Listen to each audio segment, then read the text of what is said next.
So Edu-Venture and Gotoco have organised this series to help connect students and young people with careers that are a little bit more unusual, stuff that we don't always get the opportunity to experience straight out of university, but a lot of us are really interested in. Edu-Venture is a non-profit organisation, and we are running a network of Edu-Venture societies at lots of different universities in the UK. I run the Edu-Venture Society at the University of Exeter, but there are still a lot of universities where we are very excited to try and set up some societies to help connect more and more students with the sort of events that we are offering. So if you think you would be interested, you can go to the website where you signed up, so edu-venture.org, and you can email us from there on what university you go to and how you would like to set up a society and what that involves.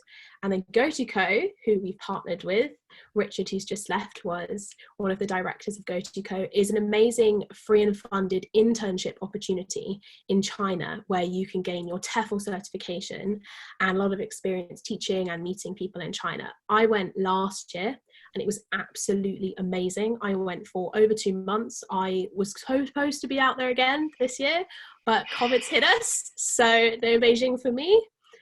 But their applications are now open for 2021. So if you want to go on an exciting internship, get abroad, see China, see how it is, they are really supportive. It's a really amazing experience. And I would say it's a great opportunity whether you're a beginner to traveling and doing something like that, or whether you've already traveled a lot.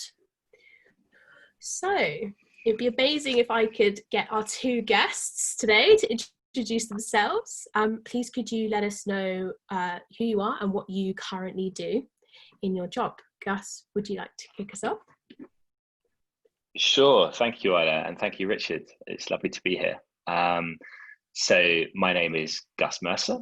I am the Chief Executive of Alpenglow, and Alpenglow is a non-profit that connects policymakers, senior policymakers in the UK government, to ideas, to academics and technical experts, most of whom focus on the long-term future, trying to get politicians and government folk to prioritise the long term a little bit more in their decision making, which is a fun and interesting challenge, particularly at the moment. Before that, I was a civil servant, and before that, I worked in the private sector, initially as a corporate lawyer, and then I ran away and I moved into consulting. So that's me. Thank you, Maria. Hi, my name's Maria Finnerty. I am a University of Exeter alumnus, so great to be here and see this kind of venture starting up at Exeter. That's fantastic. So my current role is as executive advisor to the CEO of Plan International, which is I believe the 5th largest NGO in the world. It's a global girls' rights organization. We've existed for about 80 years now. We were set up during the Spanish Civil War to look after orphan children, but now we work kind of across every single continent. And so in my current role, I write speeches, briefings, and advise the CEO on her external engagement. So that will be things like the UN General Assembly or kind of major UN conferences, major international development conferences. Previous to that, I was working in politics for a while. I was running the office of a Labour MP in Westminster after I graduated. I then worked on the Remain campaign and the Clinton campaign, became completely and utterly traumatized by all of these experiences, and decided to run away and do something completely different in international development, which is where I am now. That just sounds amazing. It's really exciting because we don't get to hear about these kind of careers. Just at uni, I know I do English and we just get fed consulting or journalism, which is equally difficult to get into. So this is exciting. So can I ask what you both studied at university, and if there was anything at university that sort of led you into where you are now? Or what did you go into straight from university? Gus, please could you start? Sure. So I did law really because I didn't have a very good understanding, I think, of what the English academic system meant, and that if you studied what you were passionate about, which for me was history, I was worried that I wouldn't be able to get a job, because that was just a worry that I had, and I didn't really realize that kind of a 2-1 in anything could kind of enable you to go on and do whatever you want. And I think that just speaks to, I think, not much in the way of careers advice, and probably not much in the way of understanding the breadth of opportunities that are available. So I did law, and I don't think really that I would have found what I did if I hadn't really tried to actively search for other options. I think the default path would have been staying at a law firm and just staying on that treadmill really until I retire, lose the will to live, or insert other option. So really it was a conscious choice to sort of step off that treadmill, move into international development actually, but do it through starting at a consultancy, a comms consultancy, where I focused on international development. And really from there, everything followed. So it was a case of gradual experimentation, I think, sort of doing law, realizing the bits of it I liked, the bits of it I didn't like, and then kind of pivoting to something else, liking a little bit more of that, and then pivoting again. And really this sort of gradual process of trial and error until I finally, at sort of the 4th or 5th time of trying, hit on something, which is what I'm doing now, that I really, really like. So yeah, that's the 2-minute version. Love it. Maria, what about you? So on my side, I suppose my trajectory was a little bit more straightforward in a way. So I studied politics, philosophy and economics at Exeter, PPE, and then had the extremely original idea of doing a PPE degree and then going to work in Westminster, which I don't think anyone's ever done before. So no, I mean, it's a very well-trodden path, but it was fairly, it felt like the natural next step after I graduated to go and work in Parliament, just because while I was studying politics, I was also doing politics in a very practical sense. I was involved in lots and lots of activist groups when I was at university. I was involved in student politics. I was a campaigner, an activist, and elected representative for the Labour Party in various ways. So it made sense to me that would be what I would do next. And I think there are lots and lots of young people who graduate and then go to work in Parliament, preparing parliamentary questions and helping out MPs in fairly junior ways. And once you have your foot in the door with that, you can then work your way up.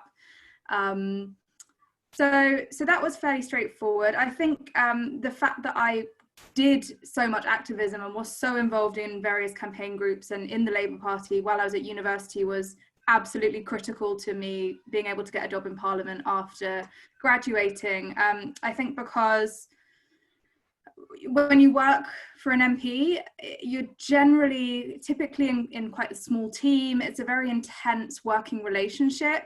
And obviously the stakes always feel very high. And so it requires a lot of, I think MPs look for loyalty in their staff, and they want to hire people they can trust. So if you can demonstrate that you're really, really committed to the causes that they care about, whether those are individual causes that they pursue in Parliament, or whether it's the general kind of party politics of the party that they belong to, I think that really helped me kind of make that first step, being able to demonstrate that commitment to the Labour Party values, I suppose. And from there, because I happened to be working for an MP who was on the Foreign Affairs Select Committee and extremely involved in international affairs policy and foreign policy debates in Parliament, it then made the step into international development a lot easier. And I think I developed a lot of transferable skills because in a way, when you're advising a CEO or you're advising an MP, you're advising a senior advocate in the political space, and you're kind of doing a lot of the same things. So that made that transition a lot easier. That sounds really interesting. So both of you then have, I guess, done different roles before you've ended up where you are now, working with NGOs. But what skills did you gain between leaving university and where you are now that you think you use the most, that are most important in your current role, that you think young people would really benefit from trying to develop as early as possible? I guess. Such a good question. And I think, just by the way, what you guys are doing is fantastic, because you're filling such an interesting gap here, which is that there's really not very much good careers advice at university, and I think these sorts of questions don't get asked as much as they should. And if I'd found what you guys are offering at the age of 23 or at university, I would have saved a lot of time. So it's awesome what you're doing. And I think just on that question, I think it varies from job to job, but there are probably two kind of buckets of things. One is the stuff that will be increasingly difficult to automate in the next 10, 20, 30 years. And I think the other bucket of things, as Maria says, is the transferable stuff that isn't kind of job specific.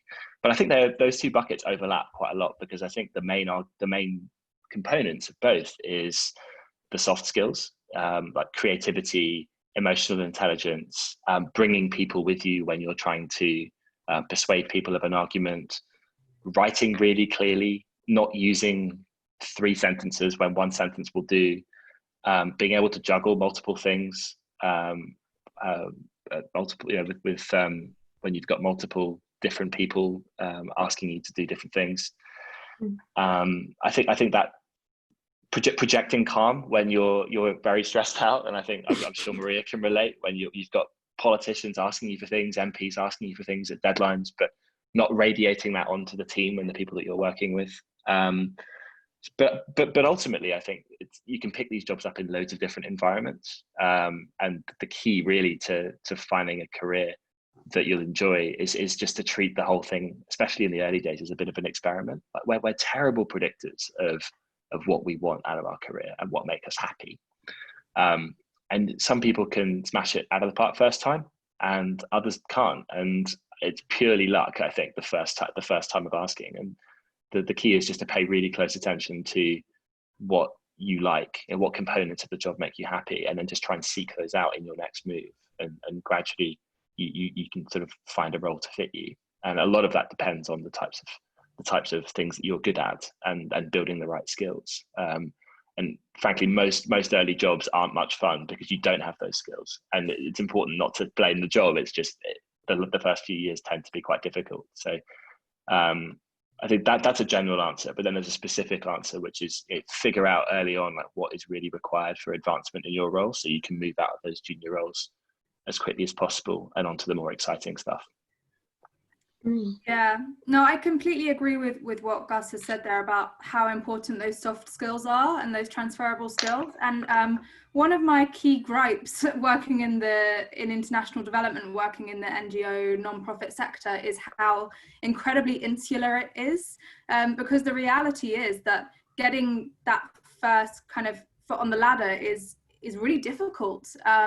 And I think that a lot of NGOs and kind of non-profit organizations and political parties and others look for people who have experience in their sector over people who actually have the soft skills and the transferable skills that are most useful in the job. And I think that is a real shame.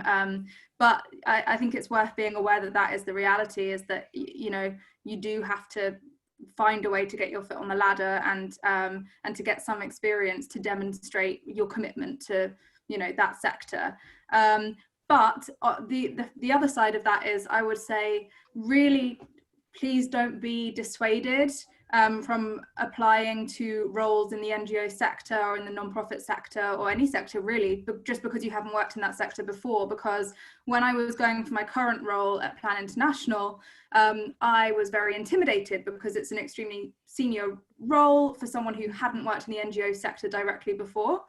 And so I went in having kind of a crisis of confidence around that. But I've now realized that actually what I bring is so much more valuable than what someone who had worked in the development sector for 25 years would bring to this role, because there is this kind of groupthink in the charity sector, and I think often it takes someone who comes from the private sector or who comes from parliamentary politics or something completely different to just bring a brand new perspective.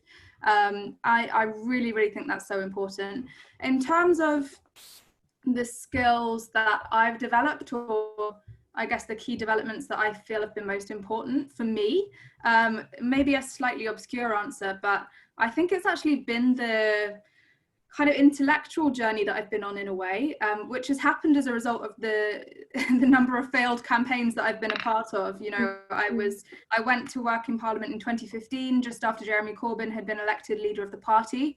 I went to work for a moderate, if you will, Labour MP who didn't necessarily see eye to eye with Corbyn on the EU, among other things, ended up resigning from the shadow cabinet when I'd only been working for him for 6 months. So that was quite tumultuous. Then getting seconded to the Remain campaign and then the Clinton campaign. Those were enormous losses. And also having worked on the 2015 Ed Miliband general election campaign. But I don't regret that actually, because I've learnt so much from those mistakes. And I think that it's really clear to me now that we are in a period that's kind of a crossroads in history. We're at a moment of pivotal change, both in terms of the fact that the development sector as a whole is having to completely reevaluate. Oh, I can hear you now. Oh, sorry, I just lost you for a second. Oh, no problem. Yeah, so I think we're at a crossroads, both in terms of the fact that the development sector is starting to really reevaluate how we do development, both in terms of decolonising the sector and localisation, making sure that we work with local partners rather than, you know, and also just reevaluating the kind of market fundamentalist approach to development that has completely dominated the sector realistically for the last 40-50 years now. It's becoming apparent. I mean, this may be controversial, but I think that there is an acceptance more and more that that approach to development, like the kind of austerity, privatization, trade liberalization approach that's been taken by the IMF, the World Bank, and lots of NGOs for the past 40 years, hasn't worked out quite how we were hoping it would. And so there's now really this space for new ways of thinking, new arguments, and that's really exciting. And when you compound, that's compounded by the coronavirus crisis, which has obviously changed the way we work so dramatically, the climate crisis, which is becoming, you know, impossible to ignore and deny now. And so we're at a really, really, really fascinating time in world history. And I think one of the most important things that people can do, and that I've done in the last few years, is, you know, as someone who wants to make the world a better place, is to just really read about history, read about what's going on, just try to do some thinking and figure out where you think the world needs to go next, because we desperately need kind of radical innovative thought from young people, young ambitious people who want to change the world. So I would say that's one of the key skills that people need to develop. Thank you. So for some students who are pretty confident, they're pretty keen to join the NGO sector, they're very excited, they know that they want to do it, what advice would you give for trying to really break into that sector and things to really build up on your CV? Like, is volunteering really useful? Because experience with NGOs is surprisingly quite difficult to get, I would say, especially with slightly larger ones, because obviously there are quite a lot of people who really want to help and they don't want to involve too many volunteers, I think, sometimes, because it gets a bit messy. Gus, what do you think? I massively endorse something that Maria said a moment ago, which was that a combination of skill sets can become incredibly helpful, which often means transferring from other sectors or from completely different jobs. I really like the approach, and there's multiple ways to do it, but I certainly benefited from a few years in law and in consulting at the beginning of my career. I think really just to get like the fundamentals sorted. Things like, you know, the importance of being reliable, and, you know, if you commit to something being done by 5 p.m. on a Friday, it's going to be done by 5 p.m. on a Friday, or not overcommitting, you know, just sort of not saying yes to everything, so that I can do a really good job on the stuff that I'm actually doing. Communicating problems early and flagging issues way before the deadline so that you can get them resolved. Planning your day, writing everything down, just real basics. And obviously you can learn that everywhere, but it helps to learn that at an organization that's got like the funding and the resources to train you really well. That could be a non-profit as well as it could be a private sector employee, or somewhere in between. But I don't think, if you treat your career as, you know, a 40, 50-year project, then you don't need to have all your impact up front. In fact, it may well be that a lot of people's careers, the vast majority of the impact they have is going to be right towards the end. So right at the beginning, I would prioritize learning and skill building such that you can have a massive impact later on.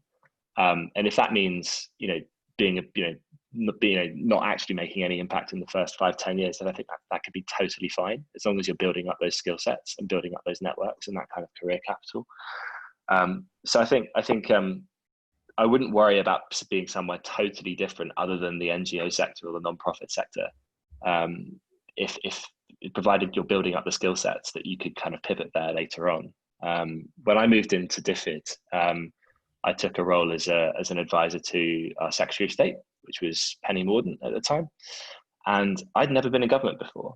And I did that because an opportunity came up, and I was experienced because I worked in international development for a consultancy where I advised a range of clients, some governments, some philanthropists.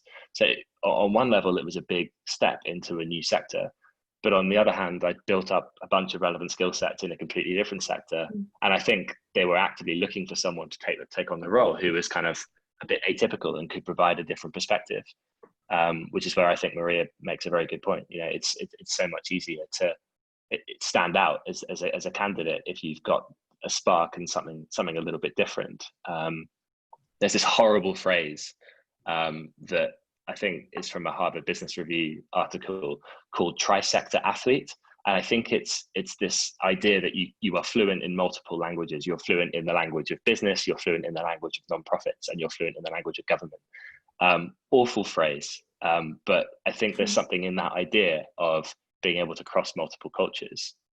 What I do now as a nonprofit really is trying to be that link between academic experts on the one hand and busy government decision makers on the other. They speak completely different languages. They have different conceptions of what urgent means. They have different conceptions of the lengths that documents should be, and what's important.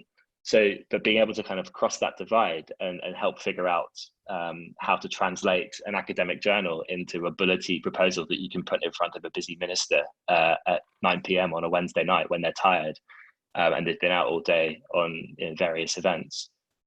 Those are the sorts of skill sets that you can pick up, and you can pick it up in multiple different ways. So I think just run to the interesting opportunities, and as soon as you stop learning, change jobs. And you have no way of predicting what your next move will be. But a bit like Maria's experience with the Foreign Affairs Select Committee thing, yeah, as long as you're putting yourself in a position where you're speaking with interesting people, you're having good conversations, you're learning, good opportunities will come your way. You've got no way of predicting when they're going to come or what they'll be. But you can make your own luck, I think, by just running to interesting projects, irrespective of the sector. But I do think in general, there's some truth that it's probably easier to pivot from private sector to public sector. So maybe it's worth starting out with an organization that has the resources to train you. But again, I think these generalizations can be unhelpful because the difference between different private sector organizations is probably greater than the difference across different sectors. So it's so hard to generalize, and everyone's experience is so different. But yeah, I keep coming back to just treating it as an experiment. Treat those first 5 to 10 years as an experiment, because we're all terrible at knowing what we enjoy. We have an idea of what we'll enjoy, but the reality can be so different. And just the earlier you learn and the earlier you test your assumptions, the quicker you can pivot to something that suits you a bit better. Thank you. Yeah, no, I completely agree. And I mean, I can't speak from personal experience because I've never worked in the private sector, but I have lots of friends and colleagues who have worked in the private sector and have found that the kind of work ethic that is expected in large corporate firms, and the kind, you know, as Gus says, the resources that they have to train you are really valuable then when you move into the NGO sector. And yeah, I'm repeating myself, but I think it is so important that we do have people from a range of sectors working in the NGO sector who have experience from elsewhere. So do be bold, challenge yourself, challenge the people around you, challenge the organizations that you want to work for to hire you, because they should be doing more of that. And it's their loss really if they don't have people from a range of backgrounds. However, on the other side, to be completely candid, I'd love to say, I mean, I'm not a fan of unpaid labor and unpaid internships at all, but the reality is that volunteering and voluntary activism does really help if it's on your CV if you want to break into the NGO sector. And I think especially making the most of your time as a student is a really, really good idea, because that's a time when you can afford to do that. So yeah, get involved in campaign groups at your university, set up your own campaign, you know, set up a new group, a new venture, like get involved in political activism, do some campaigning, find innovative ways to demonstrate your commitment to the issues that you really, really care about, because that is going to help you when you're applying for, you know, to work in those areas in the NGO sector. And also, again, I wish this weren't the case, but networking is so important as well, and just making the most of the people that you meet and building a network, whichever industry you're in. But it is incredibly helpful to do that in kind of political activist, non-profit type spheres if you're interested in going into NGO work. And for me, that was easy enough because I was working in politics and I was involved in campaigning. But if you're not working in politics, if you are working, you know, at a corporate law firm or wherever, then try to do some of that networking in political spaces, in non-profit spaces, through volunteering, through activism, through campaigning, and so on, would be my advice. Yeah, just to completely endorse that. And I know a lot of people, when they hear the words networking, think, oh gosh, you know, kind of 3 hours at a cocktail party making small talk. And it doesn't have to be that. And actually some of the most effective networking is probably just, you know, helping people, just being useful, especially when you're at a junior level, like writing up the minutes that no one else wants to write up, because that means you can be in the room listening to people who are having really interesting meetings. It just means following up with interesting people when you meet them. And it probably means like quality over quantity of interaction. It doesn't mean you need to go and collect 30 business cards every time you go to an event. It just means having 1 or 2 interesting conversations. And it probably means being proactive as well, like making a list of the sorts of people that you want to engage with, and why, like what's your objective. It sounds a little bit transactional, but it means that you can focus those conversations and those deep engagements with people, and in sectors that you're trying to learn a bit more about. And that's where like coffees can just be the best investment, you know, rather than like applying. I decided at the beginning of my career I wanted to be a sports lawyer because I liked sport and I did law. Like that was literally the extent of my thinking on this. I had no idea of what being a lawyer entailed. I had no sense that, like, you know, a sports lawyer basically was like every other lawyer, but just the name of the contract at the top was changed. Like that was literally the only difference. And I had this idea of what it would be like, and it was so divorced from the reality. And like a few coffees would have taught me that, rather than like a training contract, trying to join one of these firms and learning the hard way and investing potentially months and years in this idea. Just grab a coffee with a few sports lawyers and figure out what does their day-to-day involve? What are the components of the job? And once you break a job title down into like components of the job that you like and that you dislike, it just becomes so much more real, the choice that you're making. And when you couple that with learning about yourself, and you learn about the components of a job that you like and dislike, like at the start of my job, I started my career, I had no idea like what kind of work environment made most sense for me. Like I'm quite an insular worker. I like to work by myself. I like that kind of deep, uninterrupted 2-hour, 3-hour flow. That would drive some people completely insane, and they would want to have a far more interactive work environment. And again, I didn't know that at the start. I had to learn that by trial and error. And I think when you learn those things about yourself, and you have these coffees to kind of figure out what different jobs involve, you can just match those conversations and the attributes of someone else's job to what you like and dislike. And you can only do that through trial and error and through experimentation, I think. Just on something else that Maria said, because I thought it was really interesting, around impact. There's a great website called 80,000 Hours, which I'd encourage everyone to check out, modeled on the idea that you have 80,000 hours in your career. And they are very good, I think, at identifying really high impact ways and high impact causes that are neglected, that people can dedicate chunks of their career to. And they're very good at looking for avenues, particularly in this very kind of interesting kind of potential a hinge of history type moment that we're living in. You know, what are those cause areas that are important and tractable and kind of neglected as well?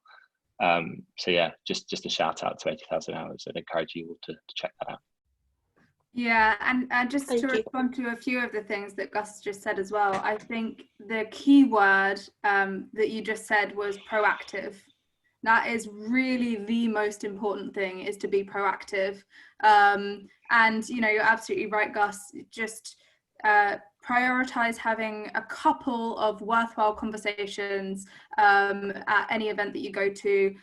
Make sure that you're proactive in taking those people's details, add them on LinkedIn, follow up, ask to have a coffee. You know, fortune favors the bold. You do have to go out and make opportunities for yourself. And I think that's particularly important if you are a woman or a person of color or someone from a minority group, because I've noticed in, you know, throughout my career, I have to make a much more concerted effort to be bold and to be brave and to be confident and walk up to that person and ask them if they want to have a coffee and ask them if they'd advise me on X, Y, and Z, in a way that I think is just much more natural for, you know, straight white men. Not to, you know, it sounds cliche, but it is true. I think if you are a woman, if you are a person of color or someone from another minority group, you do have to really push yourself to take those steps and to be brave, because it won't come as naturally to you. And that's something that I've learned and had to make myself do. And there have been many like points in my career where I've really had to force myself to go, no, you're worthy of this position, you're capable of this, reach out to that person. And if I hadn't pushed myself, I wouldn't be where I am now. I would have missed out on key opportunities and so on. So yeah, but you do have to push yourself and be proactive. Yeah, massively endorse that. You never know which, you know, you can send out 100 messages to 100 people and you don't know which one's going to be the gold mine. You don't know which one. You know, I got a job at a comms firm because they were madly hiring, because they just landed a new client, and that was probably why they took a chance on someone, a corporate lawyer desperate to get out who had no comms experience. You know, they were probably, and you know, I think I applied to sort of 10, 15 different organizations, and you know, they were the first ones to get back to me, and probably would have been the only ones to get back to me because they were in that position. And the other nice thing about following up afterwards is people are less busy after events. So, you know, sending an email 2-3 days later, they'll probably have much more headspace to respond to you than they will do in the room. There's a great blog by a guy called Derek Sivers, who I love. And he talks about I think it's a music producer who was or someone in charge of like vetting music and signing up new artists. And he would only listen to demo tapes if people followed up 3 times, basically. So someone would follow up and he would move them into he'd move their email into a certain folder, wouldn't get back to them. But if they had the persistence to follow up again, he'd move them into a second folder, still wouldn't get back to them. But if they followed up a 3rd time, he'd respond. And it was kind of a way of just self-selecting the people who just really put in the effort. And if you can bother to follow up 3 times and you've got that persistence, you're the kind of person that he wanted to work with. And I just think that there's definitely something in that. Yeah, I agree. That's a really cool way to put it. Just that consistent persistence, resilience, and as Maria and both of you were saying, like that proactivity that really sets you apart. This has been so good so far, all the advice. Thanks, guys. Sorry to cut you off, Gus. No worries. I was just going to say, like, my job is basically, and I think maybe with Maria's campaigning experience, she may be able to relate. But a lot of the time, it's 90% rejection, right? It's I'm basically trying to advocate for government to do stuff that it is because it's long-termist in nature. It isn't top of their list. And there's always something more urgent and pressing than worrying about climate change or AI safety or biosecurity or whatever. So most of the time, what you're going to do is fail. And I think you just need to treat that as the default state and be okay with that and develop resilience to that. And then really celebrate the wins when they come. And if you are succeeding all the time, then maybe that's because you're setting the bar a little low, and maybe you need to be pushing a little bit harder. And I think the same goes with networking, and the same goes with job applications. I've had way more rejections than acceptances, and I think that's the normal state. So I'm aware that we have a lot of questions. We've got a lot of eager student attendees to ask you some things. So I'm going to ask some of the questions that students have sent in. Would you guys recommend doing a master's degree as opposed to going straight into a job after graduation? Do you think that a master's degree would really help with getting into NGO work if it was, say, in international studies? Or I know, Gus, you were saying earlier that you think a good 2-1 in most things is going to be useful. So what do you think, Gus?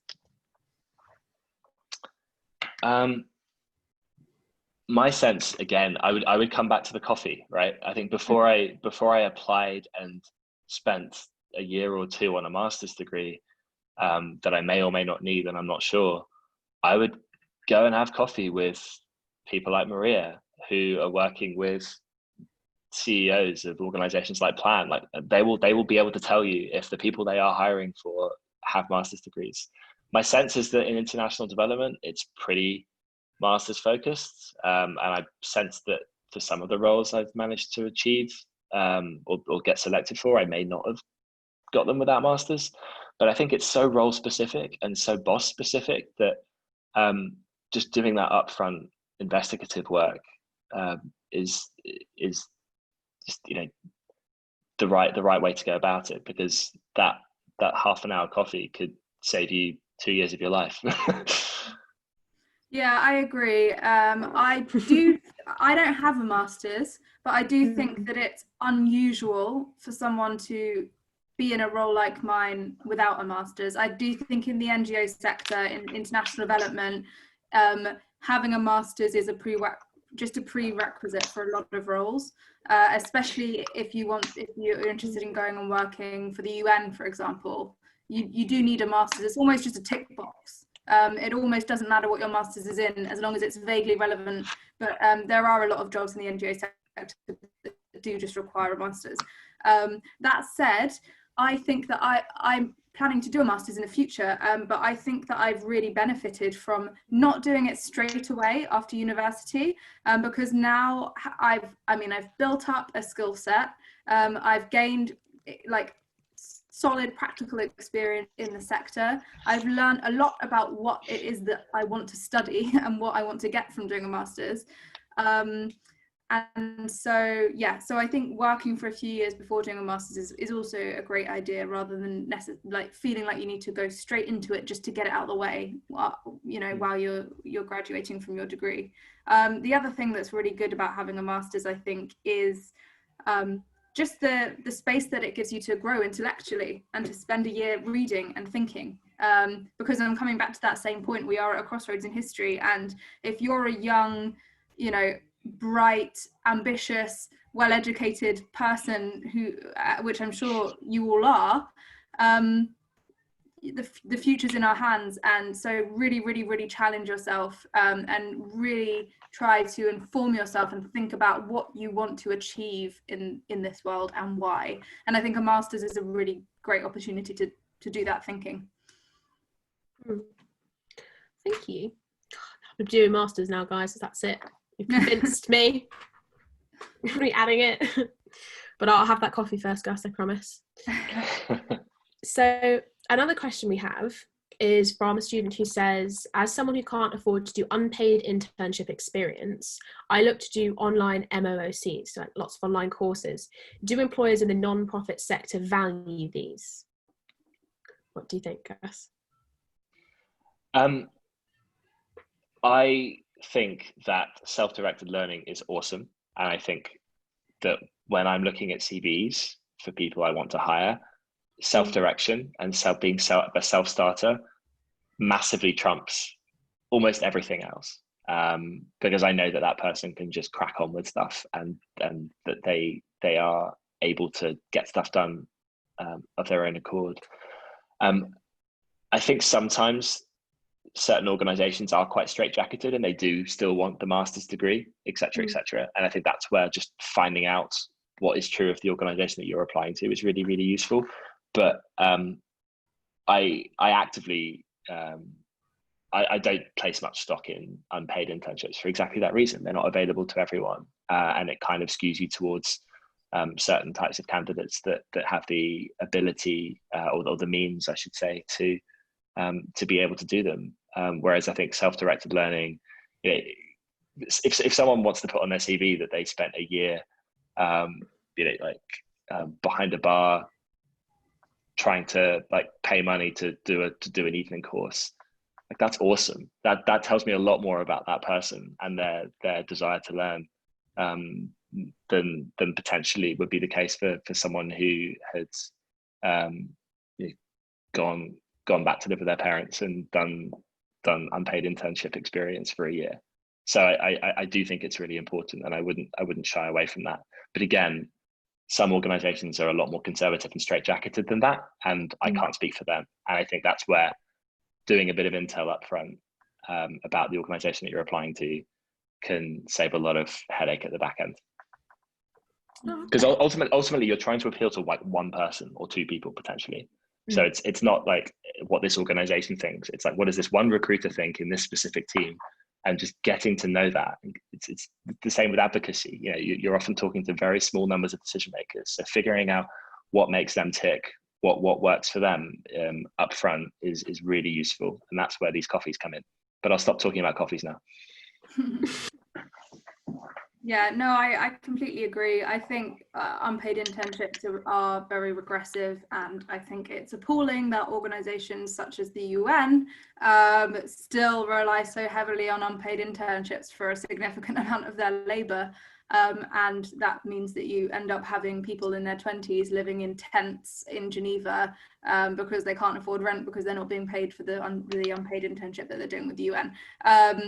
I think that online courses are worth doing. I've done some. When I was trying to break into the NGO sector from politics, I was trying to think of innovative ways to demonstrate my passion for the non-profit sector and for the work that I wanted to do. And one of the ways I did that was by doing online courses with universities. And I do think that looks really good on my CV, because even if there are just a few keywords in the title of the online course that you've done that demonstrate that you have some knowledge and commitment to the area that you're applying to, that's really helpful, and it can just set you apart and just tick some boxes showing that you have some experience and commitment.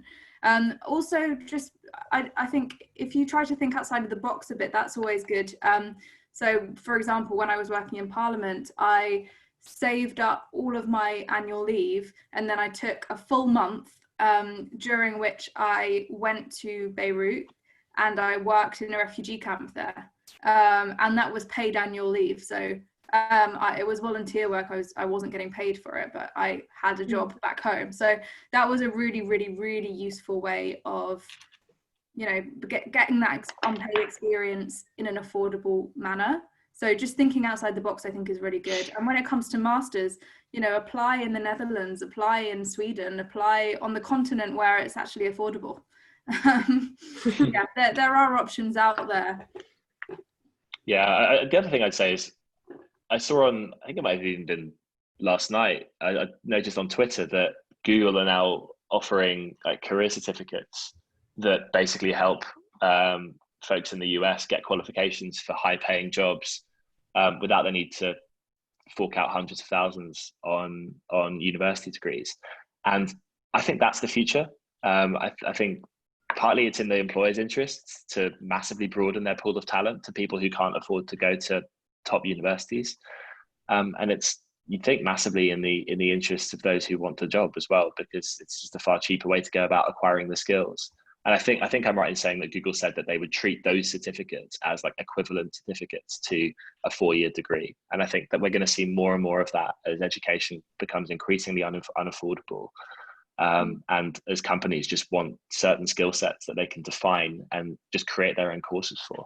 So that to me feels like something that if I was at an Ivy League institution in the US, I'd be deeply, deeply worried, because in a way their model's kind of being found out a little bit by organizations that are just coming up with their own courses and figuring out how to attract the employees they want themselves in a much more affordable way. So just because it's the status quo now that masters are demanded everywhere, and I imagine the development sector will probably be one of the last ones to change, because it is quite sort of stuffy in some ways. Yeah.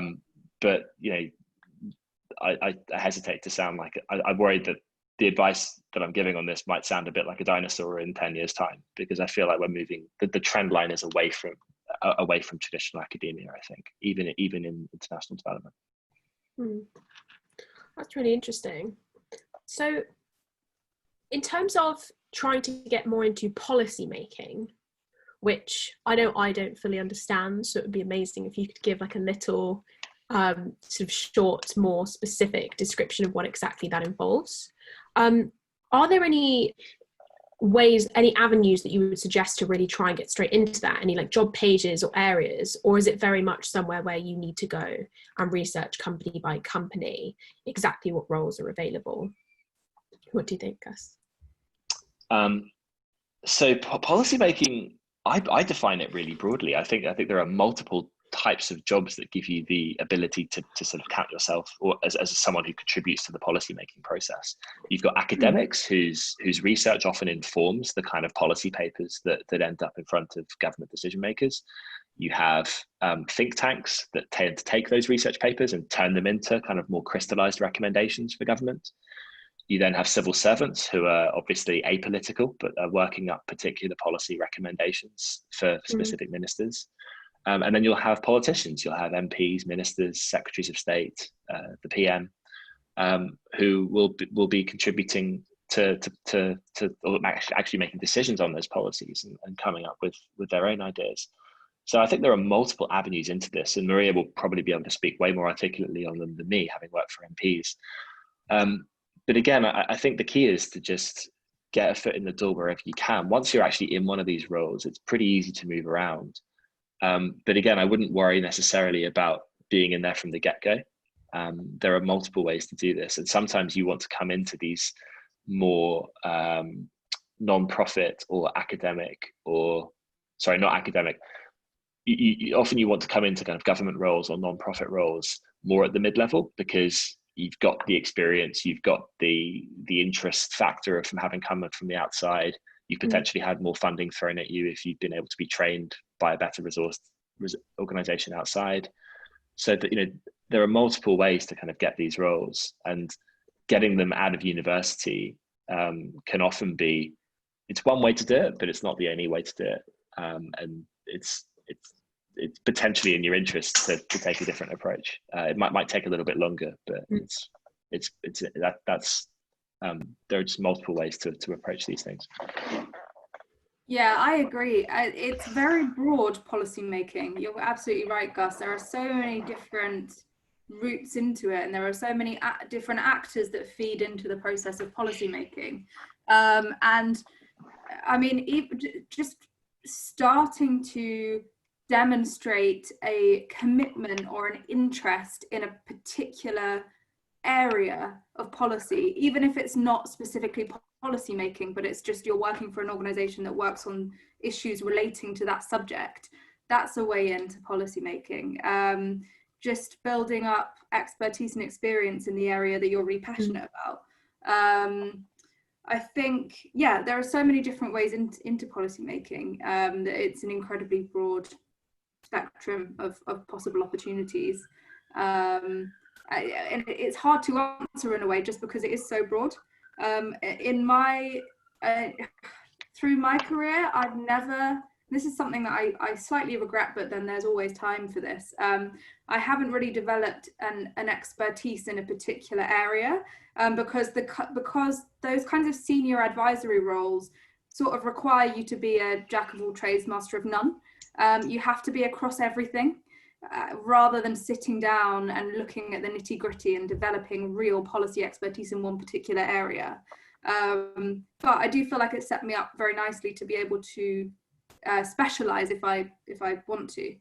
But yeah, there are so many different ways to do policy. I mean, there are loads of think tanks and charities and just small organizations that you have never ever heard of, that actually formulate policy that can end up in Parliament. Just a quick example that I think is maybe going off on a slight tangent, but it's interesting. So when I was working for, when I was working in Parliament for an MP called Chris Bryant, he had an opportunity to bring forward a private members bill, which is a bill from an MP on the backbenches that's just chosen in a lottery. So his name would just happen to be pulled out of the hat in the Speaker's office, and suddenly he had an opportunity to bring any bill, any piece of legislation he liked to the House. And instantly we were contacted by dozens and dozens and dozens and dozens of charities and think tanks and other organizations who had these full, brilliant policies ready to go. They'd been working on them for years, and they knew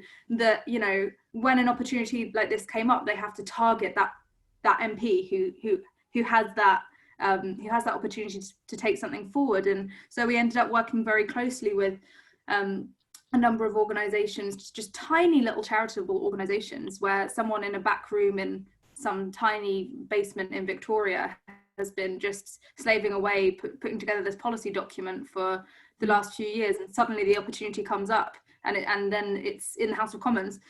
So yeah, there are so many different ways into it. In terms of websites, just quickly, generally, I think W4MP is such a useful website. Even if you don't want to work for an MP and you don't want to work in Parliament, that will give you all jobs in like think tanks, policy, charities, like political consultancies, everything like that in London. So definitely check out W4MP, I would say. And then there are a few others like Bond, charity jobs, that are really helpful to keep an eye on as well. Amazing. So would you both say then that even if we can't find something, if we're graduating now or next year straight away in a larger NGO that we're really keen to work for, that working for like smaller think tanks or local groups is going to help us get there? Or do you think it would be better to, you know, educate yourself more on the area or try and build a new skill like a language? So let's say I graduate next year, but let's say I'm graduating now. If I know that I want to work in a really large NGO and I cannot immediately get there because I don't have everything they're looking for, what would you suggest that I really focus the time I do have on, let's say the next 6 months, to try and really increase my current employability to really achieve? I know that you've mentioned a lot of great skills, so I'm sorry I'm asking you for even more advice, but is there anything that you think would really benefit, like learning a new language or traveling more, or where would you suggest to start? I think that a good way to approach that problem would be, again, to talk to someone who is 5 years on from you, 10 years on from you, who is doing the job that you want. You know, find that person. Firstly, to establish whether it is your dream job and that you do actually want that, because often, you know, the reality is different from the vision in your head. It certainly was for me and the sports lawyers. But if assuming that it is actually the thing you want to do, they can tell you all the skill sets that they have and that they've developed. And I would just write them down on a piece of paper and then figure out which ones of those you have, which ones of them you haven't. And the ones that you haven't, figure out figure out ways that you can get them. And they could be completely different ways. You know, like some of them will be, you know, the sorts of generalist skill sets Maria was talking about, and you could pick them up at a consultancy. So you wouldn't need to be anywhere near the non-profit sector to pick those up, but you'd learn them really quickly because you'd be working mad hours and they'd send you off on training courses, and you'd be surrounded by, you know, people who demanded a lot from you, and you'd improve really quickly. And I think in some ways, the process of identifying what skill sets you need and experiences you need up front, and then just kind of reverse engineering from there, like, you know, what do I lack, and then just figure out ways to kind of plug that gap and plug it in the most interesting way possible that will make you really stand out. I would also say figure out what skills you have inherently. What are you really, really good at? What's your value add? Because I think a lot of people, including myself, stumble into politics in the NGO sector just knowing that they want to make the world a better place, but not being unsure as to what their value add is. I've realized in the past few years that because I've sampled doing all sorts of different things, maybe managing someone's diary is not my strong suit. And if I had continued down that trajectory, I wouldn't have been as successful. However, I've realized that writing is something that I'm really strong at. And so that's my value add. And it's now kind of known within the organization that I'm working in that if someone needs a speech or an article or, you know, something written that's punchy, then they come to me. So really figure out what your unique selling points are. What are you really good at? What can you bring? What can you do best? And like honing those skills, I think, is really important. And I definitely wouldn't turn my nose up at working at a small charity or a small NGO. In fact, I think that's some of the best experience, because working for an enormous kind of mammoth organization like Plan, everything we do is so general and so kind of zoomed out from the issues. And often the smaller NGOs and smaller charities, they're doing the really fascinating groundwork that's really grounded in the details, and they know the issues best, and they're developing the most innovative policies. So definitely don't shy away from working for small organizations, because that's where the best policy work happens. But they are also very competitive. Yeah, I'd agree with that. I think the point about small organizations is that sometimes you have to do a bit of everything. Yeah, everyone has to muck in and do the stuff that needs to be done, and that can be a great way to learn. I think just generally, it's important to plug gaps that will hold you back. But once you've plugged those gaps, playing to your strengths is absolutely the right thing to do. But I would maybe sequence it that way. I think if there's something that's really going to hold you back, it's never going to be a massive strength, but it's going to hold you back. Say you're like really unconfident on calls, or you're not very strong on managing people, or your writing's not particularly great. Things that are kind of necessary in most roles. Plug those gaps first and get yourself up to like a baseline level of like competence, and then having established that baseline level of competence, then pivot towards just making your strengths as strong as you can. Well, thank you guys. It's been really interesting, really exciting. It's definitely made me a lot more excited, I think, to really try and get into this sector. But I know that we're reaching the end of our time now. I think, Maria, you needed to go wherever you're off to. Have an amazing rest of your evening. Thank you so much for coming and giving us all of your advice. And Gus, it's really, really lovely to meet you both. And Maria, Exeter. Yes, yeah. It's always nice to meet. Love night. Yeah, great to speak to Exeter students, and do find me on LinkedIn if you want any specific advice. Thanks a lot for inviting me and having me, and it's been really interesting to hear from you, Gus, and yeah, it's been a really, really good discussion. Thanks. Thanks very much, guys. Yeah, huge respect, and love what you guys are doing. And just for all the students out there who are graduating, like, it's a really tough time at the moment, and just I can't imagine a more competitive job market. And I think the key is just to be brave, to keep trying, to just keep taking chances and saying yes to every opportunity, because you never know which ones are going to be the gold mines. But best of luck, and lovely to chat with you all. Oh, thanks so much, guys. Right, I will stay here for another few minutes to any students who might have any questions about Edu-Venture. And just for anyone who missed at the beginning of the webinar, if you want to get involved with setting up an Edu-Venture society at your university, you can go to the Edu-Venture website, and there is an email on there under the university section. You can find out if there's already a society at your university, and if not, you can email us and talk to us about setting one up. Yes, sorry. Bye, Maria. Have a lovely evening. Gus, if you need to go too, go enjoy your evening. Cheers, guys. All the best. All the best. Bye. I think Richard, you're still there.